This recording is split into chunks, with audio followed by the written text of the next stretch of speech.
Assalamualaikum warahmatullahi wabarakatuh. Waalaikumsalam warahmatullahi wabarakatuh. Bismillahirrahmanirrahim. Terima kasih Bapak Ibu Dewan Guru dan juga kepada wali murid sekaligus juga pengurus paguyuban dari masing-masing kelas yang hari ini bisa sudi dengan hadir untuk menerima undangan dari kami. Perlu diberitahukan dulu nih, kenapa dengan Bapak Ibu Guru dan Bapak Ibu wali murid semuanya datang ke sini. Ini adalah salah satu program di mana saya ikut guru menggerak.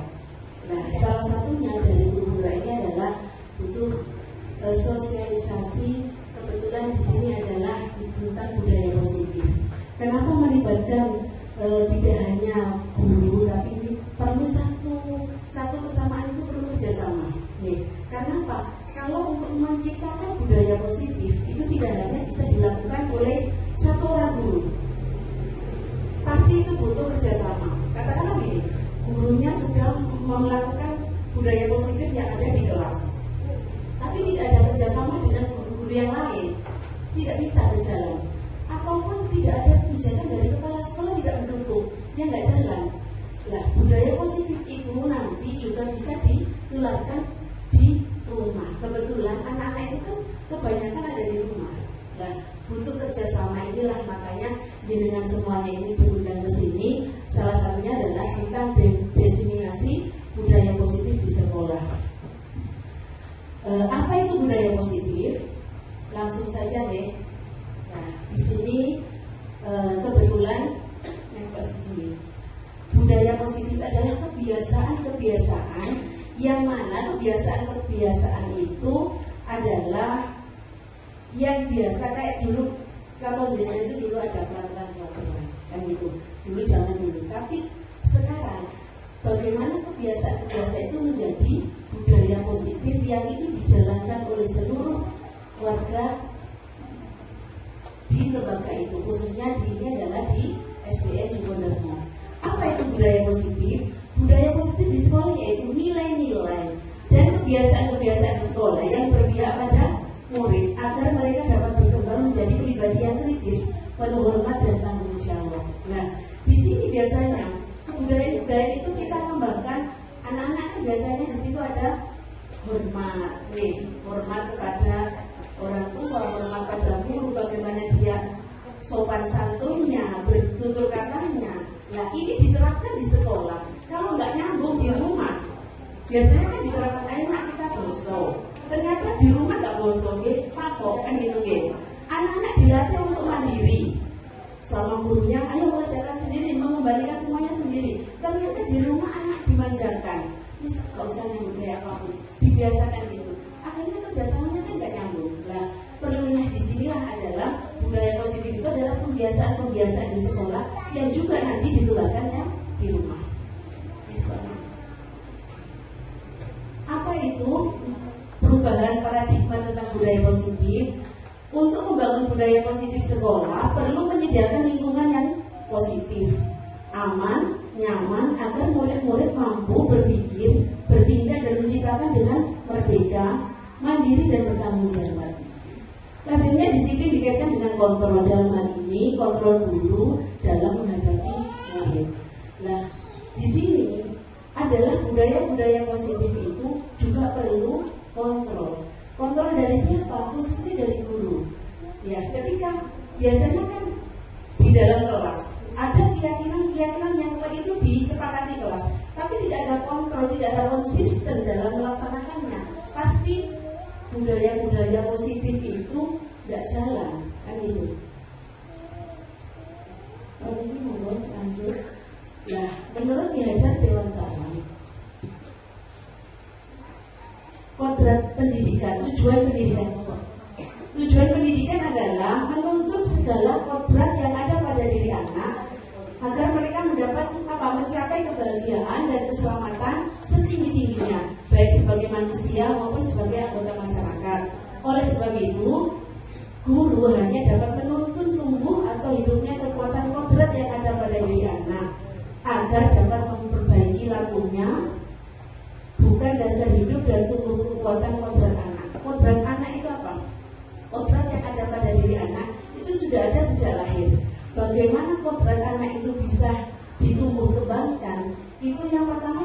keluarga dulu nih, sebelum masuk ke sekolah, pasti kan bagaimana menciptakan kodrat anak itu sesuai dengan kodrat zaman dan kodrat kekinian masa kini. Nah, zamannya hari ini butuh apa? Semuanya serba IT. Kita mengikuti, akan tetapi kontrol dari orang tua, dari guru itu kan perlu. Bagaimana anak-anak? Kadang-kadang saya baca deh, pinteran anaknya kan untuk main HP daripada duluan orang tuanya nih. Anak-anak hari ini dulu apa sudah bisa, ini sudah bisa. Nah, itu mereka di zamannya, di kodratnya. Memang anak-anak di usia hari ini, usia milenial. Lah bagaimana kita sebagai orang tua khususnya dengan di rumah itu bisa mengontrol. Kontrolnya bagaimana? Kontrolnya boleh main tapi ada batasan-batasannya, aturan-aturan itu. Sama dengan di sekolah. Di sekolah juga ada aturan-aturan ini. Nah, jadi kodratnya pendidikan menurut Ki Hajar Dewantara adalah bagaimana menuntun anak itu untuk berkembang kebahagiaannya. Bagaimana dia sesuai dengan bakat minatnya. Kenapa hari ini di kurikulum Merdeka itu sesuai dengan bakat sesuai dengan bakat minat yang ada pada diri anak. Saya biasanya bertanya kepada anak, nah sekarang hari ini tidak hanya kalau zaman dulu harus pintar dok yang diutamakan, tapi sekarang itu skill, keahliannya, keterampilan itu yang perlu digali. Terkadang anak-anak itu dalam ilmu matematikanya nggak unggul, tapi dalam olahraganya dia unggul. Atau terkadang dalam pelajaran umum apapun nggak unggul, tapi dalam bidang agamanya dia unggul. Tidak apa-apa. Makanya di guru-guru Merdeka itu kita bisa mengeksplor apa yang ada dalam diri anak. Jadi anak ini nggak pintar, tapi dia hebat dalam bidang yang lainnya. Itu yang jenengan gali. Biasanya kan orang-orang yang dia tahu keahliannya. Kalau orang-orang di perkotaan itu kan anak-anak contoh kecil nih, anaknya Bu Indah itu kan dia tahu jalan. Oh anaknya ini senang, ternyata dia kan piano. Akhirnya senang musik. Ketika ada perlombaan kan jarang momen-momen untuk anak-anak masuk musik, bisa musik itu akhirnya alhamdulillah dia sampai ke kecamatan bisa. Nah, jenengan ini harus tahu jadi kira-kira anak saya senang gambar anak ini. Nah, coba diikutkan dalam momen apa atau dimasukkan ke sanggar apa. Kalau sanggar itu mahalan yang dimasukkan ke ada tetangganya yang bisa membuat diikutkan, diajari. Oh anak saya bidangnya ngaji, kiroat atau apa, itu yang digali. Nah, karena hari ini itu yang diperlukan. Ini tidak hanya intelijensinya saja, tapi afektif dan psikomotoriknya itu yang digali. Tapi ini perubahan paradigma teori kontrol. Nah, ilusi kontrol ini adalah guru mengontrol murid, ilusi bahwa kritik dan membuat orang merasa bersalah dapat menguatkan karakter. Ilusi bahwa semua penguatan positif efektif dan bermanfaat. Ilusi bahwa orang dewasa memiliki hak untuk memaksa. Itu dulu. Kalau dulu itu kan pokoknya guru dimaksa. Ujung ini. Nah sekarang kenapa kok dibahas kebebasan? Biasanya di situ ada pembelajaran. Kalau sekarang hari ini adalah kita diajarkan untuk pembelajaran berdiferensiasi. Kita mengetahui bakat anak itu tidak sama. Kalau dibuat biur dengan kayak kita ngajarkan nih harus bisa semuanya, tidak bisa. Karena apa? Terkadang anak itu dalam kita dikasih menyampaikan ke anak-anak nih, oh sih luar ini melayani cembok, diterang pisang, langsung masuk. Ada yang ngakuin ya, alon kok colong pertaan semua pak motor, ini pak sepeda, itu alon. Ada juga apa? Pakai jalan kaki, ya dulu akhirnya ya tutup. Nah seperti itu kan pemikiran anak-anak. Nah kita sebagai bapak ibu dewan guru di sini, kita menyadari bahwa bakat anak jiwa anak, karakter yang dimiliki anak itu jelas berbeda. Bagaimana menumbuh kembangkan bakat minat sesuai dengan potensi pada diri anak itu yang harus digali hari ini. Makanya saya sering, nak saya bakatnya oposisi. Itu dikembangkan. Sana tak masih gak pintar bahasa Indonesia, tak pintar, tapi sana pintar, katakanlah pintar ekstra apanya, itu yang digali. Kan terkadang kita menuntut orang tuanya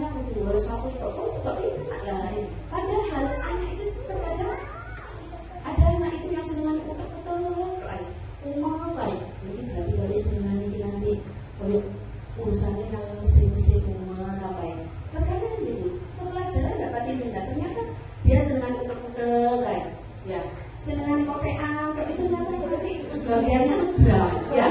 Senengan musik kan biasa senengan wayang guyon kopi ternyata itu nanti besarnya itu anaknya suka senengannya Banjari, tidak apa-apa, karena kita tidak tahu, meskipun anak kita itu kita ajarkan sebagai dewan guru, bapak ibu dewan guru di sini kan berupaya untuk mengasihkan mendidik anak-anak.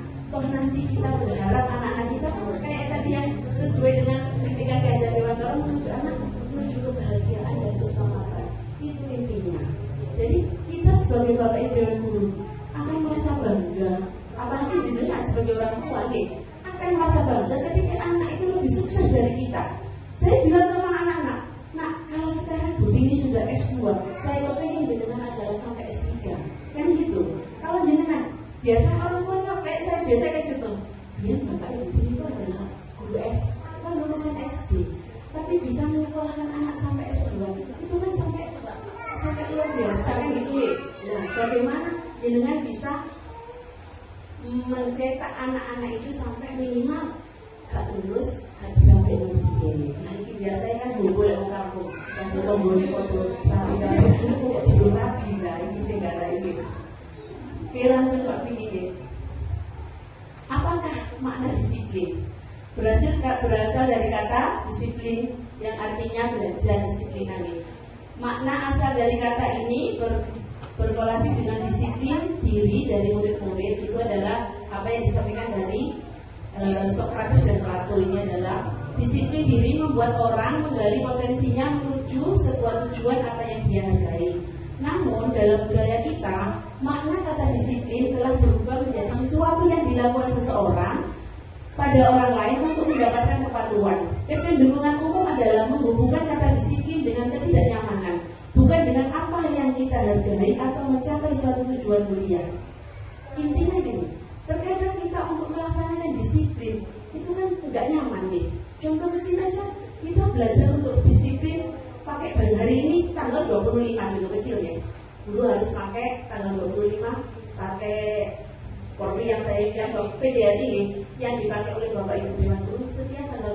Terkadang aduh ini panas, lain gitu nih, tidak nyaman. Tapi ketika motivasi itu dalam diri kita timbul dalam diri kita, itu sudah oh ya waktunya sudah sadar. Nah sama ketika anak-anak disiplin diri sudah waktunya. Ketika anak-anak di sekolah tidak boleh membuli temannya, tidak boleh buang sampah sembarangan. Itu kan keyakinan kelas yang kita terapkan itu. Bagaimana motivasi itu tidak diajarkan dari gurunya. Motivasi itu diharapkan dari dalam dirinya. Ketika motivasi itu sudah tumbuh dalam dirinya, jenengan kita sudah nggak oprak-oprak, wayai sholat ya, sholat. Karena motivasinya sudah ada dalam dirinya, dia tahu kewajibannya. Kalau sekarang kan, tapi memang di awal itu kayak memaksa nih. Contoh kecil jenengan, untuk melatih anak sholat saja, itu kan harus telaten. Ibu nangis roket, jangan biasanya pagi-pagi bagaimana dia sholat subuhnya. Kalau saya tanya biasanya di kelas, siapa yang hari ini sudah sholat? Yang sing angkat tangan loh. Dari kelas 30, sing angkat tangan kadang cuma 5. Yang lainnya mana? Nah kok gak angkat tangan? Gak digugah nang ibu. Oh iya, paling sampai dianggap anak kecil. Mas Yos kelas sudah kelas 5, kelas 6 itu terkadang saya tanya, tadi sholat subuh apa enggak? Enggak sholat subuh. Karena apa? Oh berarti sama kali dianggap si acil yang tuan. Nah kita terkadang kan gak digugah nih. Nah ini kebiasaan terkadang anak-anak dilatih di rumah dengan untuk belajar latih mandiri, cuci setelah makan dicuci sendiri, merapikan mainannya setelah berantakan. Kan orang tua pusing loh, ya Allah berantakan. Bagaimana orang tua melatih disiplin anak-anak itu, melatih kemandirian itu dengan pembiasaan, dan itu harus konsisten. Sama ketika diterapkan di sekolah. Bagaimana budaya-budaya positif, bagaimana lingkungan untuk kondisi bersih. Kemarin saya kebetulan di keyakinan kelas di kelas 4 itu anak-anak kepingin kelasnya bersih, kelasnya nyaman, indah, biar pembelajarannya lancar. Tapi apa yang harus dilakukan? Salah satunya kan tidak boleh buang sampah sembarangan. Anak itu sudah sadar sendiri. Nah, ini yang diharapkan dari pembelajaran budaya positif ini timbulnya dari dalam diri sendiri. Pembiasaan itu diharapkan. Kenapa jenengan juga diundang ke sini? Nyambung, di rumah juga dilatih mandiri, anak-anak juga dilatih mandiri. Ketika sholat itu sholat duha saja nih, itu sebelum sholat duha itu kan senang. Senang saja. Bagaimana pemudanya Pak Sarto ini kalau senang sama ngobrol anak-anak, muasil dilatih dengan berbagai macam senang, biar anak-anak gak bosen. Ya latihannya kepada anak-anak asal-asalan. Nah ini motivasinya belum dari diri sendiri, tapi dari orang luar. Nah, harapan kita semua, motivasi itu berasal dari anak-anak. Itu harapannya nih. Kita tidak bisa mengontrol orang lain, hanya Anda yang bisa mengontrol. Intinya apa? Kita tidak bisa mengontrol orang lain. Katakanlah gini, saya sama Bu Indah, tolong tangannya diangkat. Kalau Bu Indah nggak berkenan, apakah mau diangkat? Tidak, ya. Yang bisa mengontrol diri adalah diri kita sendiri, bukan orang lain. Contoh kecil, ayo nak ngaji, udah ngaji. Kalau terkadang kontrol kita kan terkadang hanya rasa takut. Kalau nggak didukung lagi, aku nggak berangkat sekolah. Nah itu kontrolnya dari orang luar kan nih, bukan dari diri sendiri. Ya, contoh nih. Coba anak, jangan pergi. Kontrolnya pergi, juga dia nyingit-nyingit. Nah kan, itu berarti kontrolnya bukan kita kan yang mengontrol diri sendiri.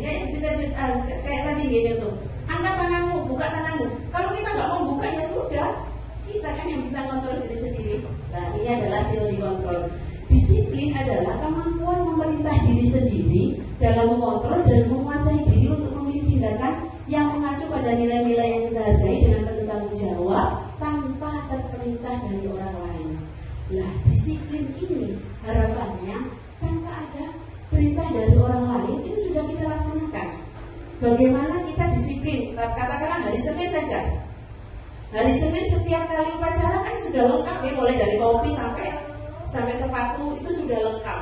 Nah, terkadang anak-anak itu kan hari Senin saja nggak pakai topi, ada yang nggak berdasi. Nah, itu kan disiplinnya itu masih terpengaruh oleh orang lain.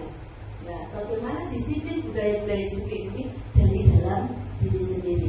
Jadi kan kepingin anak-anak sudah sadar diri tanpa sama dengan anak saya sendiri saja loh, masuk dulu mau menyiapkan sekolah untuk berangkat ini masih butuh orang tua masih ngopiat. Tapi itu penting, mumpung masih kecil. Ya wis gede wangel cekelane nggih. Lah mumpung cilik cekeli tapi yo Pak dicoba enam masih ya dicekel ya tapi tetap kontrol orang tua itu penting. Maksud dari nilai-nilai yang kita hargai adalah nilai-nilai kebajikan. Nilai-nilai kebajikan itu adalah sifat-sifat positif manusia merupakan tujuan mulia yang ingin dicapai setiap individu. Yang mana nilai-nilai kebajikan itu terjantahkan, terimplementasikan pada profil pelajar Pancasila. Apa profil pelajar Pancasila itu? Ada kami beriman, bertakwa kepada Tuhan Yang Maha Esa dan berakhlak mulia, mandiri, bernalar kritis, berpendidikan global dan kontemporer kreatif. Itu semua adalah sudah termaktub semuanya di profil pelajar Pancasila. Bagaimana nilai-nilai positif? Contohnya beriman dan bertakwa kepada Tuhan Yang Maha Esa. Nilai-nilai itu kita terapkan, kebiasaan. Makanya di sini biasanya diterapkan dengan adanya sholat duha. Bagaimana nilai-nilai keimanan itu akan tetap terpaku pada diri anak. Pondasi itu. Ya dengan kalau di rumah anaknya ngaji, nah itu bagaimana keimanan anak itu sudah pondasinya sudah ada. Bagaimana akhlak mulianya di rumah diajarkan bagaimana bertutur kata kepada orang tua yang sopan, khusus. Di sekolah juga. Terkadang kalau orang tuanya di rumah senengannya misuan, anaknya senengannya misuan. Pasti senengannya suka pencuk itu metu ya, disenggol koncone iki, wis lah ampun lah. Terkadang sampai banyak kan yang gitu.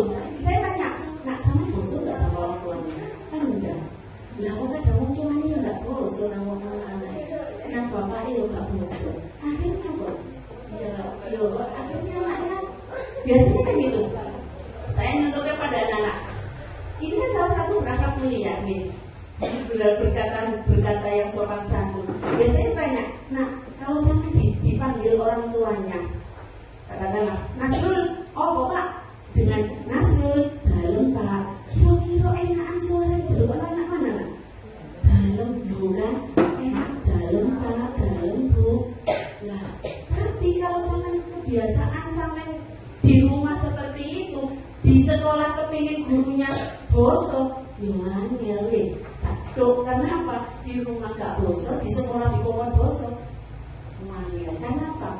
Salah satu program yang kita programkan itu salah satunya adalah budaya boso. Nah, ini harapan dari kedepannya. Selain itu sholat duha, literasi, itu kepingin kita yang anak-anak minimal boso. Masih nggak daki-daki itu bosonya sih. Boten dalam kemudian itu kan hal-hal kecil itu kadang-kadang tidak tahu, gitu. Gimana boten? Kalau di rumah anak bosan boten gitu. Boten. Lah, saya sampai gini. Kebetulan kemarin itu ada pembinaan dari pengawas PAI. Itu salah satunya diharapkan di sekolah maupun di rumah anak-anak itu kata pengawas gitu. Itu waktu pembinaan itu disuruh boso. Akhirnya itu kan ini sebagai contoh gitu. Itu istrinya itu kan ngajar di SMP. Itu tanya, boso, akhirnya diterapkan di rumah. Ketika dia boso, orang tuanya kaget. Kemarin kok nak boso? Lah ini, saya jalur boso kok kemarin boso? Kalau nih, anak itu pengen boso, wah ini tidak siap ini. Dia nak kaget, tapi jalur pun nak kemarin boso nih. Lah ini dia, gak nyambung. Jadi kalau kebiasaan ini yang harus kita ubah minimal dalam diri kita sendiri. Sebagai contoh figur orang tuanya dulu nih. Siapa mau bosan nih? Insya-Allah aku nih. Minimal jenengan boso gak sama suaminya?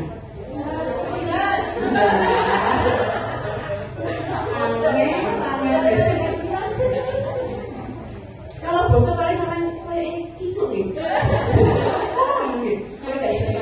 Gak bisa ya. Awalnya saya sama suami saya itu kan berawal dari teman gitu.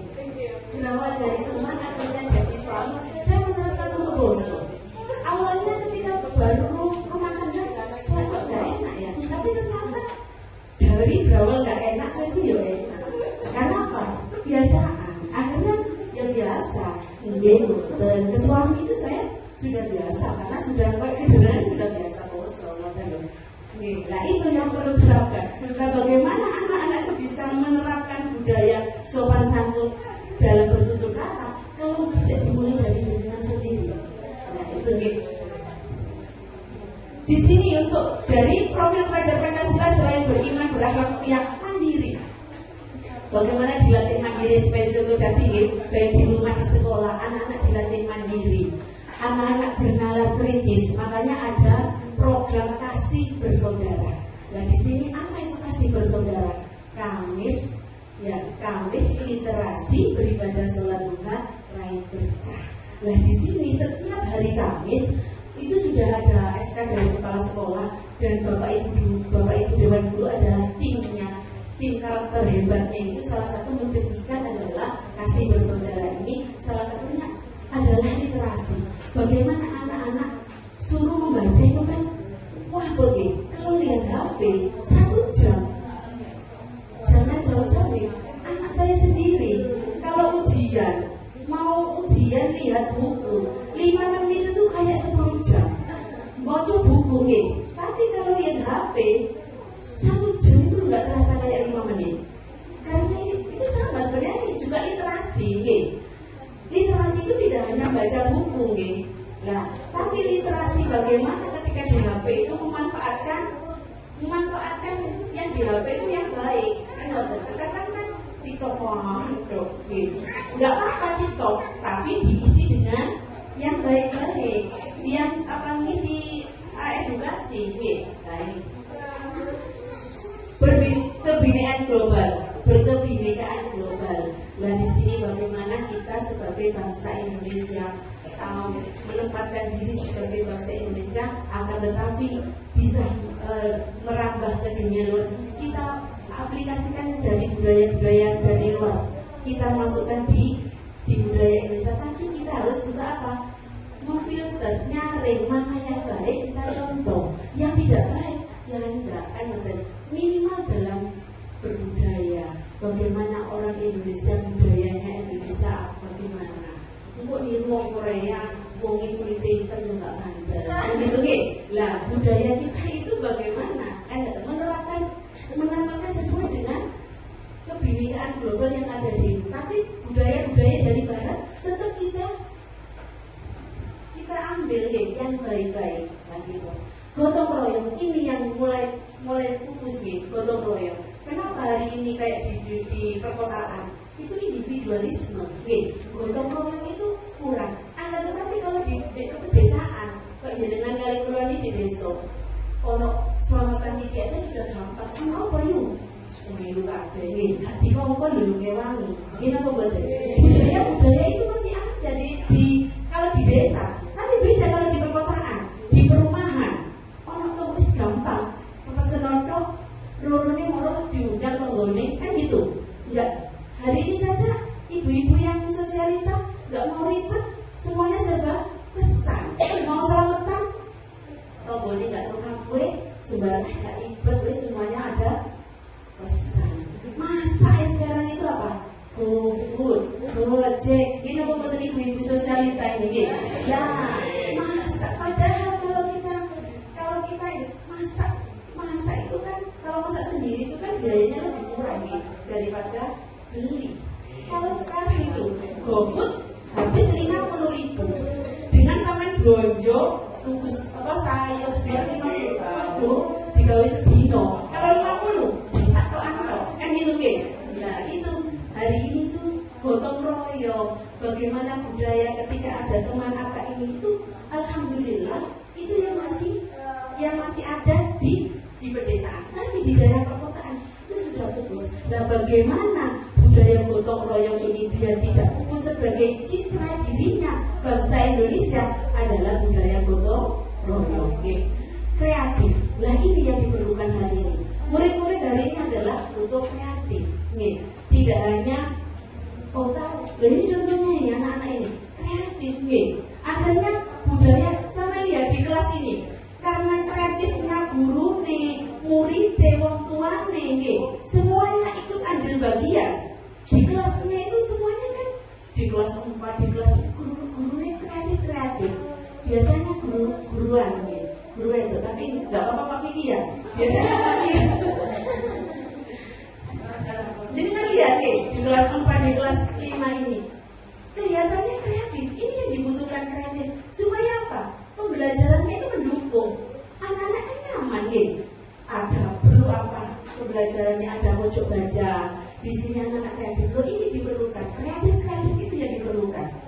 Supaya apa? Mendukung pembelajarannya supaya nyaman, enak.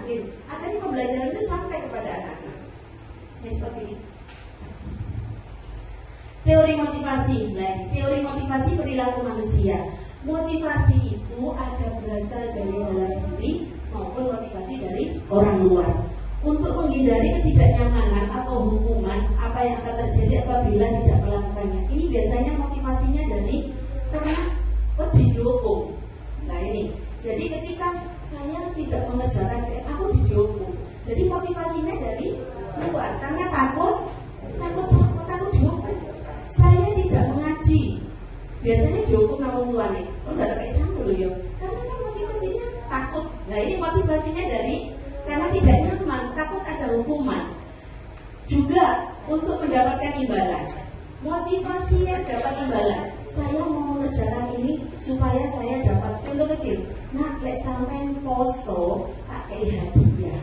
Berarti kan motivasinya pengen dapat imbalan. Gini nama betul. Saya kepingin kayak di kelas. Ayo nak sampean buat gini kreatifnya. Saya kepingin nanti tak kasih hadiah ya. Nanti kamu dapat poin. Nah, dapat poin ini berarti kan motivasinya dari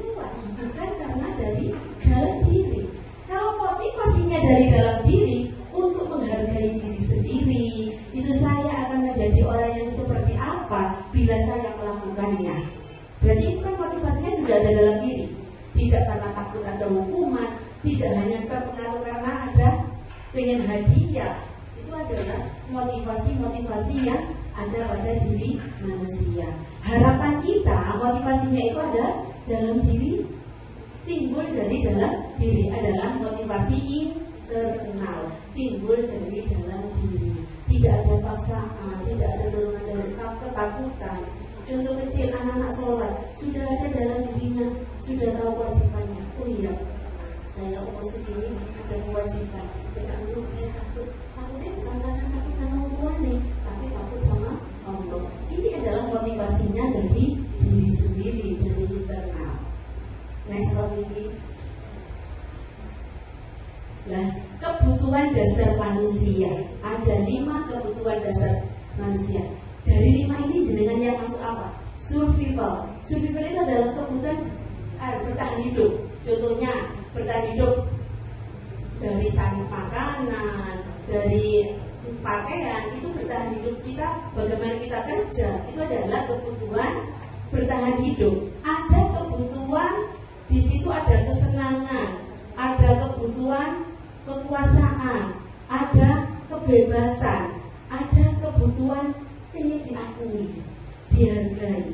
Nah, dari 5 ini kira-kira jenengan masuk ingin apa? Apa kebutuhan semu, kepingin bertahan hidup, kekuasaan, apa kepingin apa? Ini adalah salah satu kebutuhan dasar dari manusia. SOP. Ini adalah contoh dari kebutuhan itu. Ibu Ani guru kelas 5 di SD Pelita Hati sedang bingung menghadapi ulah salah satu murid di kelasnya yang namanya Agus. Beberapa anak telah datang dan mengeluhkan Agus yang seringkali minta bekal makan siang dengan memaksa. Jika Anda menghadapi situasi seperti Ibu Ani, apa yang akan Anda lakukan?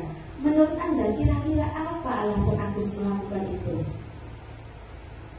Nah, di sini sebagai guru, kira-kira kalau Bu Ika posisinya di mana?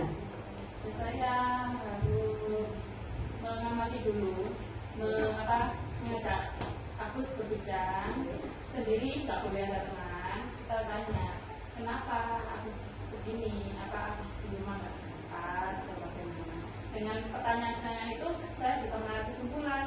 Berarti Agusnya mungkin ada kebutuhan survivalnya yang belum terpenuhi, sehingga dia melakukan hal yang negatif.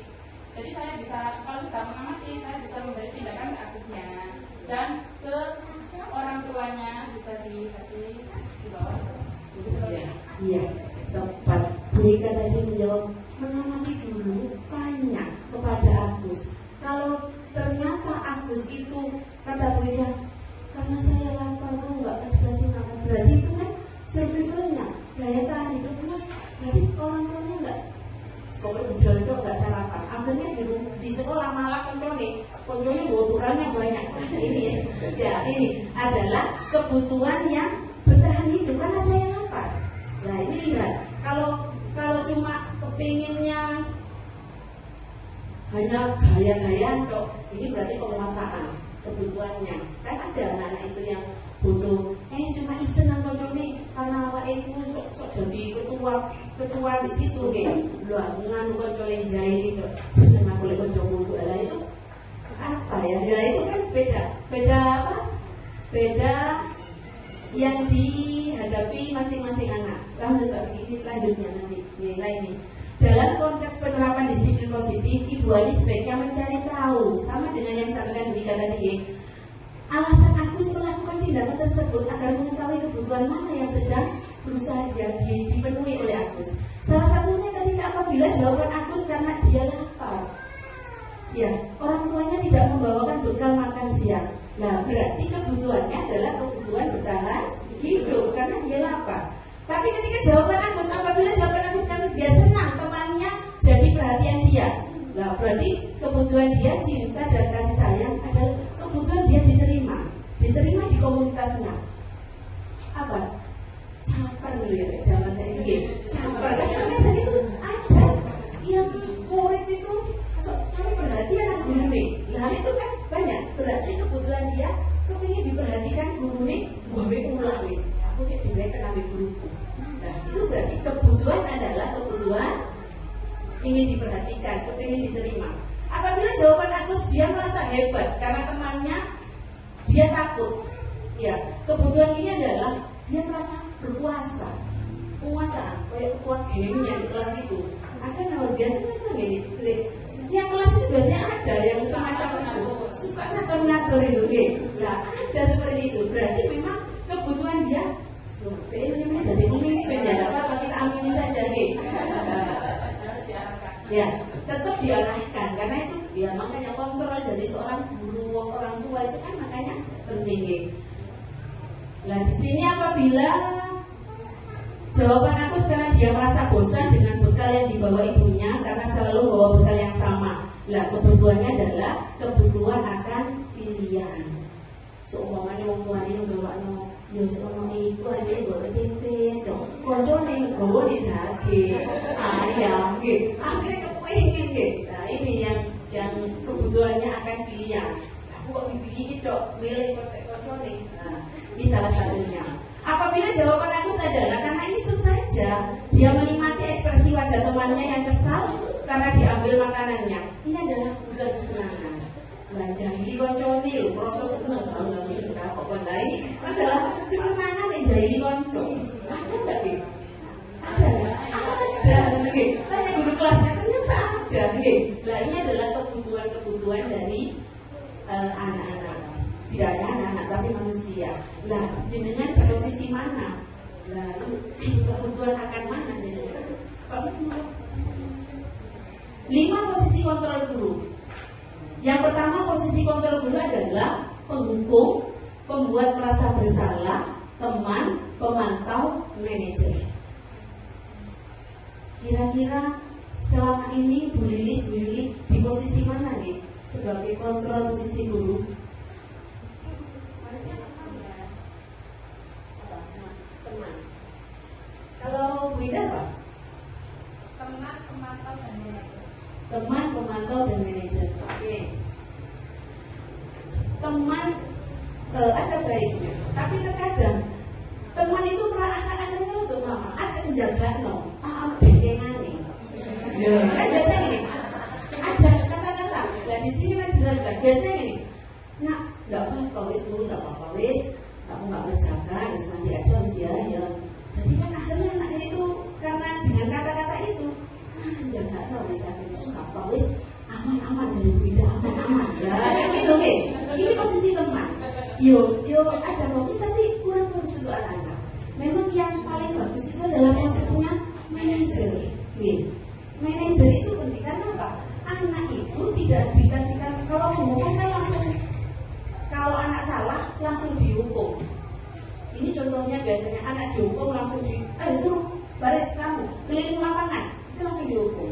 Tapi tidak tahu kondisinya kenapa anak ini bersalah. Tapi ketika posisinya manajer itu anak-anak akan ditanya, kenapa kamu kok? Contoh kecil kemarin yang sebagai contoh itu biasanya gini, anak-anak itu sering tidak mengerjakan tugasnya, sering tidak baru tanya kan, kenapa anak kamu kok ketinggalan bukunya? Loh, iya bu, ternyata saya itu main HP malam-malam. Nah itu kan mungkin anaknya dari sendiri kesalahannya. Nah ini posisi manajer itu yang diperlukan. Tapi gimana? Nah ini posisi kontrol ya. Posisi kontrol itu tulisannya sini sama dengan yang tadi. Ada pemantau, ada penghukum, ada posisinya teman, posisinya sebagai manajer. Itu salah satunya di sini. Karena ini enggak kelihatan ya. Posisi-posisi kontrol ini kata-katanya nanti. Di sini di halaman berikutnya ini ada kata-katanya. Nah ini pertanyaan-pertanyaan. Bagaimana pertanyaan-pertanyaan itu muncul? Nah ini apakah sebagai penghukum teman? Ini dari kosakatanya jadi saya kecewa sekali dengan kamu. Jadi merasa membuat kesalahan. Kan terkadang anak-anak itu tidak mengerjakan apa. Saya sangat kecewa sama kamu. Masa kamu itu tidak tahu? Dulu sudah saya susah payah menjelaskan kepada kamu. ternyata kamu kok begini terus. Nah itu namanya merasa bersalah pada anak. Ketika menghukum, kenapa kamu tidak pernah, kamu tetap saja setiap hari sering kamu duduk ketinggalan bukunya, atau mungkin kok kamu sering nggak pakai sepatu. Nah itu kan langsung ditutup langsung. Sudah, mana sepatunya? Kamu sekolah selama di dalam kelas gak usah pakai sepatu. Itu kan akhirnya nggak mau. Bagaimana? Ini adalah posisi pemukul gitu. Tapi ketika teman tadi, ayolah, yang kamu bapak ayo. Jadi kan akhirnya posisinya konco. Akhirnya anak-anak itu merasa pengen ini aman dan gitu gitu. Ini juga nggak kurang bagus gitu kalau untuk posisi teman. Apakah kamu mau mendapat bintang pada hari ini? Ini adalah pemantau, memantau anak-anak bagaimana kondisinya anak-anak selama pembelajaran. Itu adalah pemantau. Nah, posisi manajer ini bagaimana kamu bisa menyelesaikan masalah ini? Jadi diharapkan posisi manajer ini anak bisa mencari solusinya. Ketika anak, contoh kecil nih, anak di dalam kelas itu biasanya nyuntuhan. Akhirnya temannya juga marah nih. Bingung untuk kok enak sama nggak mikir oleh satu, aku sih mikir lah kan itu ya. Lah akhirnya kan ditanya, ini harus tanya dulu, kenapa nak kamu melakukan seperti ini? Apakah kamu bangga ketika dapat 100 tapi dapat contek dari orang? Apakah budayanya untuk itu sudah sesuai dengan keyakinan yang kita terapkan di dalam kelas? Nah itu tanya. Akhirnya kan, apakah kamu melaksanakan ini sesuai dengan benar nggak sih hal itu menurut kamu? Nah itu posisi manajer tanyanya. Sama di rumah dengan ketika anak-anak itu, contoh kecil anak-anak nggak sholat, itu kan tanyanya, oh itu nak sholat nih, sini itu namanya ya langsung. Tapi beda ketika sama kita berusaha belajar seperti itu nih. Kalau di rumah saja pengen berusaha jadi manajer, tanyanya, Lina, ketika kamu nggak sholat, benar nggak sih yang untuk kalau nggak sholat? Apalagi kamu sudah dewasa. Sebagai orang Islam itu kan wajib di bukunya. Nah itu kan anak itu tahu ya. Ternyata soal itu daripada. Nah itu kan tanyanya model tanya itu kan anak menerima apa? Menemukan solusinya. Itu yang terpenting dari posisi manajer ini. Next Pak ini. Nah ini budaya positif ini adalah budaya yang mana berikut dari dalam lingkungan positif itu dari dalam diri maupun ada keyakinan kelas yang mana dari lingkungan dari pribadi anak dulu lingkungannya sudah terpenuhi, akhirnya budaya positif itu akan tercantum. Contoh kecil di rumah menerapkan keyakinan itu sudah ada di rumah, di sekolah sudah ada, penerapannya juga ada. Akhirnya budaya positif itu nyambung. Kenapa dengan semuanya itu perlunya kerjasama? Karena kita nggak kerjasama. Pentingnya kerjasama kita biar nggak buru nih moyo apa. Tapi kalau di rumahnya nggak ada dukungan, nggak bisa. Terkadang orang tua itu kan hari ini terkadang terlalu memanjakan anak. Gini buat iya. Akhirnya anak dikit ini nggak boleh. Anak dikit ini akhirnya manja. Anak kurang percaya diri, kurang mandiri. Ya, timbulnya dari siapa? Jangan dianggap. Nah, menciptakan anak ini bagaimana untuk siap? Kenapa kok penting itu? Biar dia survival, dia bertahan hidup dimanapun dia. Contoh kecil ketika dia sudah latih mandiri, ketika sudah kelas 6, dia mondok atau mau di sekolah kemanapun, jenengan tidak akan khawatir. Tapi kalau jenengan sudah memanjakan mulai kecil, didulang, ketika mondok sampai kepikiran kok, ya apa ya anakku ya, mamanya ya apa ya, waktu sih ya apa ya, sesuai naik gak pasang, gara-gara sampai dewe kan gitu ke. Lah ini, lah diharapkan itu budaya positif itu sudah ada dalam diri semuanya kerjasamanya itu, bang ya. Mudah-mudahan kita semuanya bisa menerapkan budaya ini. Makanya dari itu butuhnya kita dengan di sini itu adalah kerjasamanya dari orang tua. Keyakinan kelas. Apa bedanya peraturan dengan keyakinan kelas? Keyakinan kelas adalah nilai-nilai kebajikan atau prinsip universal yang disepakati bersama secara universal, lepas dari latar belakang suku, negara, bahasa maupun agama. Menurut dosen, suatu keyakinan akan lebih memotivasi seorang dari dalam dirinya sendiri. Seseorang akan lebih bersemangat untuk menjalankan keyakinannya daripada hanya sekedar mengikuti serangkaian peraturan. Nah, jadi keyakinan kelas itu kata-katanya saja yang agak lebih universal. Kemarin sudah melaksanakan keyakinan kelas di kelas 4 itu kemarin itu biasanya kan ada peraturan kelas tidak boleh buang sampah sembarangan. Berarti keyakinan kelas itu berarti kan sekolahnya kelasnya jadi bersih, ramah, nyaman, tidak boleh mengejek teman, kan itu. Biasanya kan gitu, tidak boleh bullying guru, tidak boleh mengejek teman, tidak boleh biasanya hari-hari ini apa? Sebenarnya nyelok-nyelok orang nih, mau boleh ngamuk, kan gitu. Akhirnya keyakinan yang perlu kita lakukan, keyakinan kelas yang kita sepakati apa? Menghargai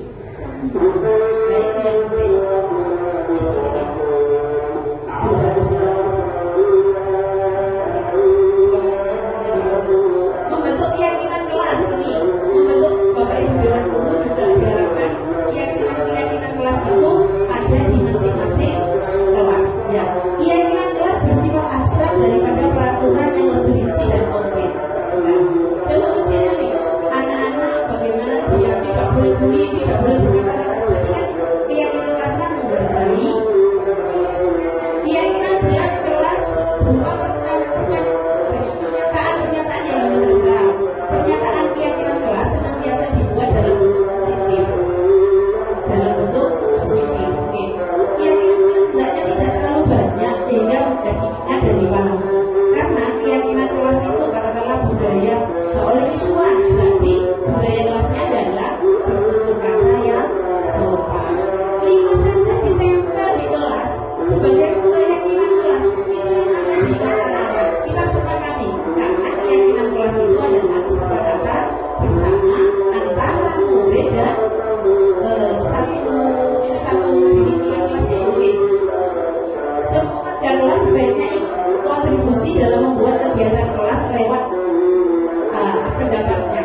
Nah, kemarin seperti contoh setiap anak itu nulis ingin apa anak kamu di kelas ini supaya pembelajarannya nyaman, enak, karena nulis semuanya. Kita tempel di buku, ternyata anak-anak kepingin semuanya nyaman, boleh mencuri, semuanya hampir sama seperti itu. Berarti kita ngobrolkan ternyata anak-anak kepingin suasana kelas nyaman. Itu adalah sebuah keyakinan kelas. Apa sih bedanya peraturan dan keyakinan kelas? Nah ini salah satu contohnya. Ini tidak datang tepat waktu, berarti budayanya adalah isi disiplin. Nah itu hadir ke sekolah ini tidak boleh telat juga, disiplin. Tidak boleh berkata yang kotor atau budayanya berarti salah satunya adalah bertutur kata yang sopan. Itu adalah termasuk salah satu keyakinan yang terdiri boleh diterapkan keyakinan kelas. Keyakinan yang diterapkan di rumah, keyakinan itu jadi aturan-aturan yang disepakati oleh satu keluarga. Bertutur kata yang sopan, berbudaya, suasana rumah bersih, nyaman, dan tidak boleh buang sampah sembarangan. Harus rapi. Itu ditulis di buku jangan tulis kayak peraturan tempel. Katanya kan satu keluarga akan mentaati peraturan itu. Jadi keyakinan di rumah, di kelas juga Bapak Ibu dan murid-murid membuat keyakinan itu supaya ditaati dalam satu kelas itu. Ini salah satu contoh ketika membuat kesepakatan jadi keyakinan kelas. Jadi anak-anak sudah dari atas itu ditempelkan, akhirnya ini kemarin sudah melaksanakan di kelas 4 itu ada keyakinan kelas itu semuanya nulis semuanya. Kalau jangan di rumah enak nulis sampai apa ya penyakit nulis sampai ternyata anak-anak sama keluarga kita buat keyakinan di rumah. Nah, akhirnya ada 5 sopan ya, tanggung jawab itu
rekomendasi tindakan yang salah. Padahal kamu bisa melakukan yang lebih buruk dari ini. Saya yakin, nggak akan kamu merasa untuk aku menyadari yang perlu saya lakukan. Yang kamu lakukan itu sudah benar. Tidak, Bu. Nah, kalau kamu tahu kesalahan kamu, bagaimana kita cari solusinya bareng-bareng? Iya, Bu. Nah, itu kan kamu pasti punya alasan mengapa kamu melakukan itu. Tapi apa? Kata-kata validasi tindakan yang salah.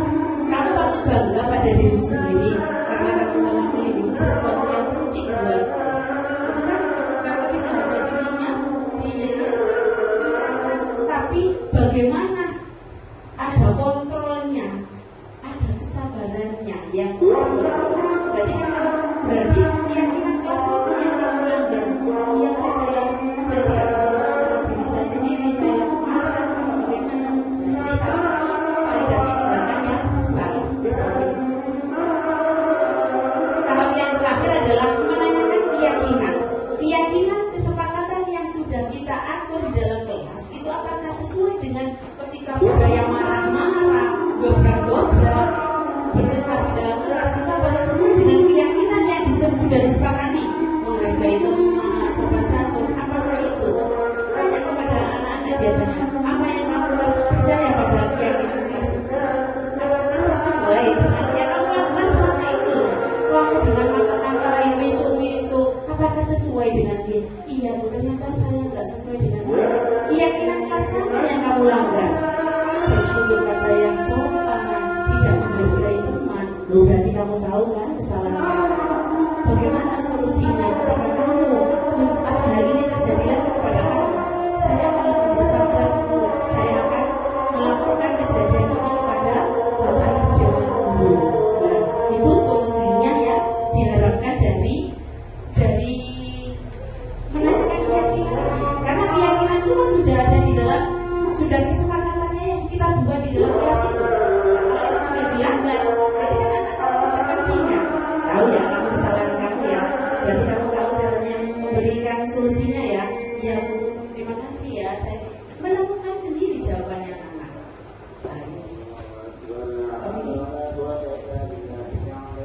Ini contohnya ya. Nah, ini contoh, tapi nggak usah diulang karena kata-katanya tadi sama seperti yang saya sampaikan ini. Sebagai modelnya ini adalah Ica Kasnam, tapi contoh ketika dia dibully temannya, diejek-ejek orang tuanya, bagaimana dia mencarikan solusi dan jawaban-jawaban itu. Ini adalah salah satu yang sudah saya lakukan dari garis diskusi yang sudah saya lakukan yang sudah saya praktekkan. Terima kasih. Dari sini lagi atau langsung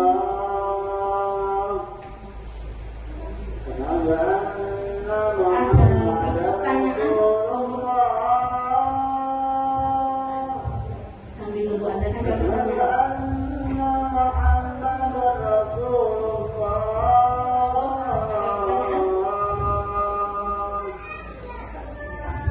Kalau sudah tidak ada pertanyaan, mungkin bisa dibuka sampai di sini ya. Iya. Terima kasih Bapak Ibu Dewan Guru dan seluruh ibu-ibu wali murid ataupun pengurus paguyuban dari masing-masing kelas 1 sampai kelas 6. Terima kasih sudah bisa hadir di sini. Mudah-mudahan kita bisa bekerja sama untuk menerapkan budaya positif ini baik di rumah dengan imbasnya di sekolah. Jadi kita kerjasamanya sehingga budaya-budaya positif itu kita bisa laksanakan bersama-sama untuk kebaikan anak kita. Oke. Terima kasih. Assalamualaikum warahmatullahi wabarakatuh.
ada namanya tata tertib kelas supaya kelas kita sama selama ini di dalam kelas itu bagaimana pembelajaran ini bisa nyaman, menyenangkan, dengan teman saling menghargai. Itu keinginan kalian itu apa? Ya, kita tulis di sini. Bu Tini sudah menyiapkan namanya sticky note. Di sticky note ini kalian nanti silakan menulis kira-kira keinginan kalian itu apa saja. Ya, setelah itu nanti ditempel di situ. Katakanlah ini, setelah menulis, ini ada dikasih contoh. Nanti setelah kalian tulis, ditempel gini. Nah, note ditempel. Paham ya? Keinginan kalian apa dalam kelas ini supaya pembelajarannya bisa menyenangkan, nyaman, ya dengan teman-teman itu bisa. Ingat, nggak ada yang salah, semuanya nggak boleh intervensi, harus dari hatinya sendiri-sendiri dalam menulis. Paham anak-anak? Oke, jadi bagi dulu ya. Bagi dulu silahkan menulis apa saja. Jangan keliru ya, nanti yang cepet-cepetnya yang sebelah sini ya, biar kena. Biar cepet. Oke.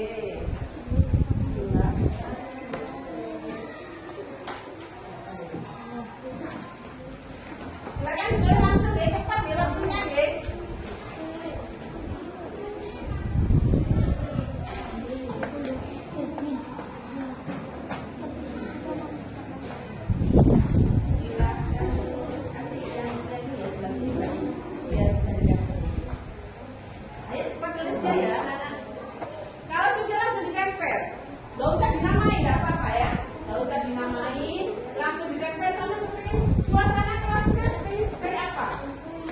Belajar menyenangkan. Allah mau jadi apa? Mau seperti apa kelasnya?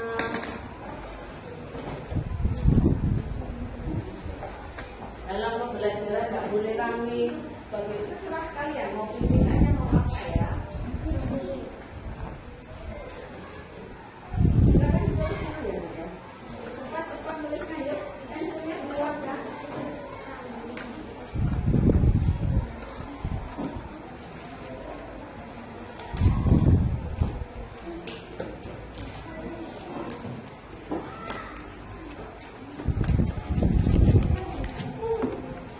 Silakan menulis sudah semuanya?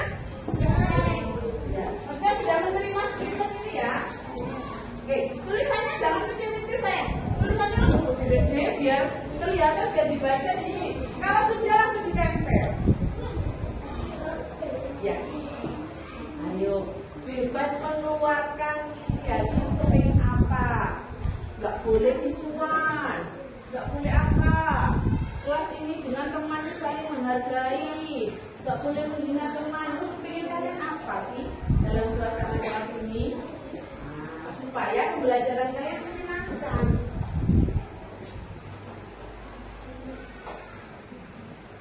Oke, kalau yang sudah ditempel kalian ya, langsung ditempel. Oke, tuliskan saya. Gak apa-apa.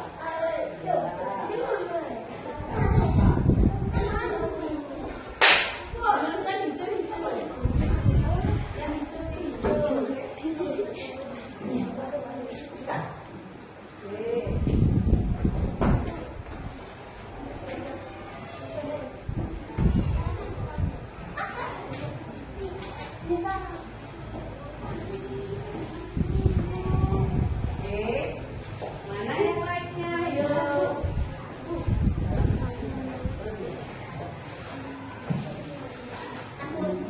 Ya, yang sudah langsung ditempel ya.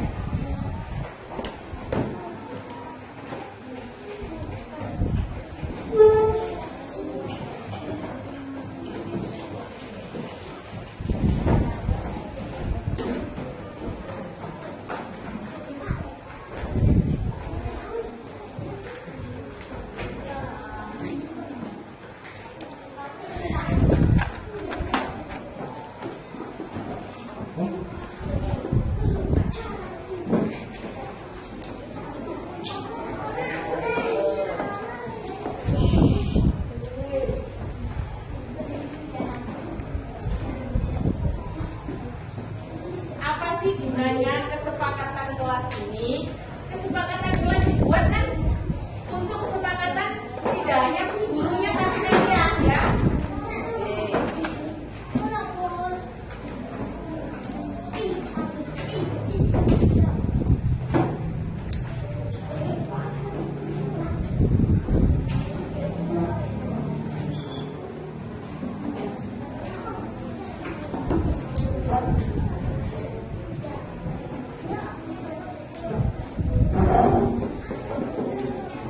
Ada yang belum? Semuanya sudah ya? Sudah apa belum? Belum. Ya.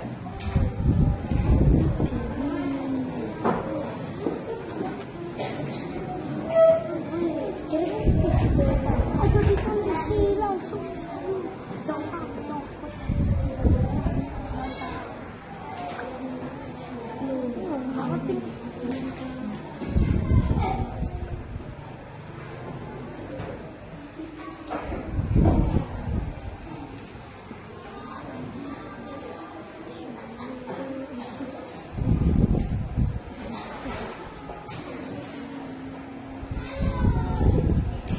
Sudah Nana? Ya, sudah. Silakan.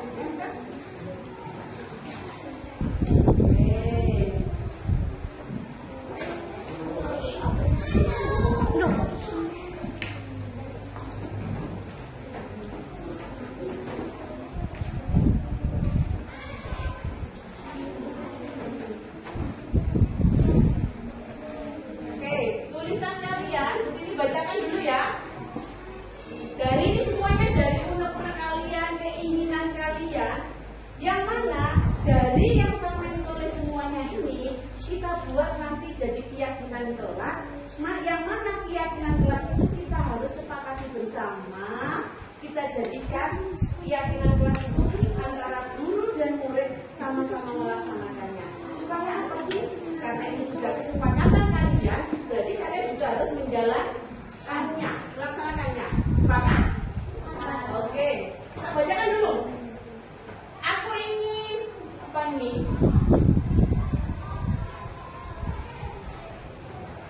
Oh, tidak boleh menghina teman. Kelas nyaman, adem, rukun dengan sama temannya. Tidak boleh ejek-ejekan. Tidak buang sampah sembarangan. Ingin kelasnya bersih, rukun. Aku ingin kelas ini damai, tidak ada yang namanya membuli, mengejek teman. Saya ingin semuanya diam, tidak berisik. Waktunya gurunya menerangkan. Ya, saya ingin kelas menjadi indah dan bersih. Wah, aku ingin kelasnya harum, tidak boleh bertengkar dengan temannya. Hampir susah semua tulisan kalian ya. Saya mau teman baik, jujur, toleransi, ya, menghargai teman. Ada hiasan-hiasan yang cantik. Wah, oke. Saya ingin kelas ini bersih dan harum, tidak boleh mengejar orang tua. Ingin kelas ini bersih, tertib, tidak buang sampah sembarangan. Suasana kelas jadi rapi. Wah, hampir sama ya.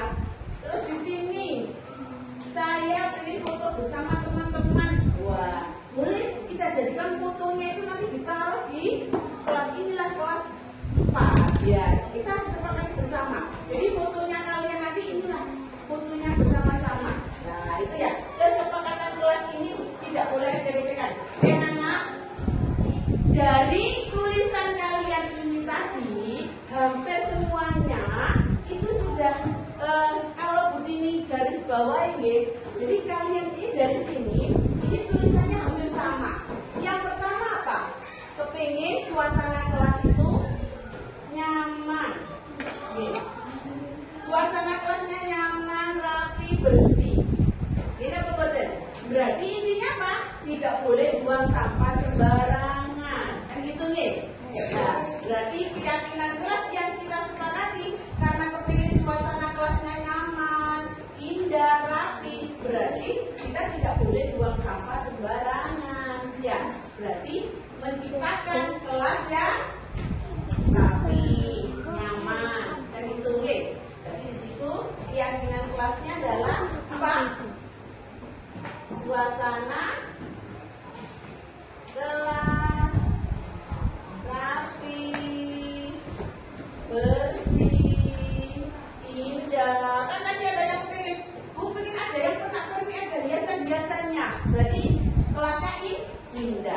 kok oleh coret-coret kan gitu deh.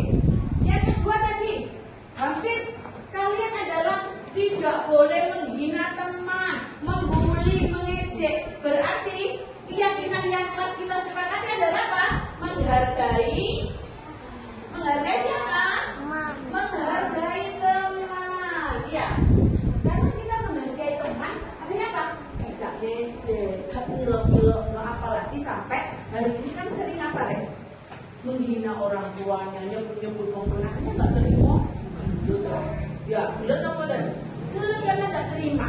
Lah, makanya dari itu kita jaga menghargai itu penting. Artinya menghargai teman, bicara yang sopan. Berarti apa? Bicara sopan, santun. Oke, harus ada tata kramanya kepada guru, kepada yang lebih tua. Itu bicaranya harus sopan. Oke. Apalagi tidak boleh berantakan tadi ya. Berarti intinya apa? Bertanggung jawab.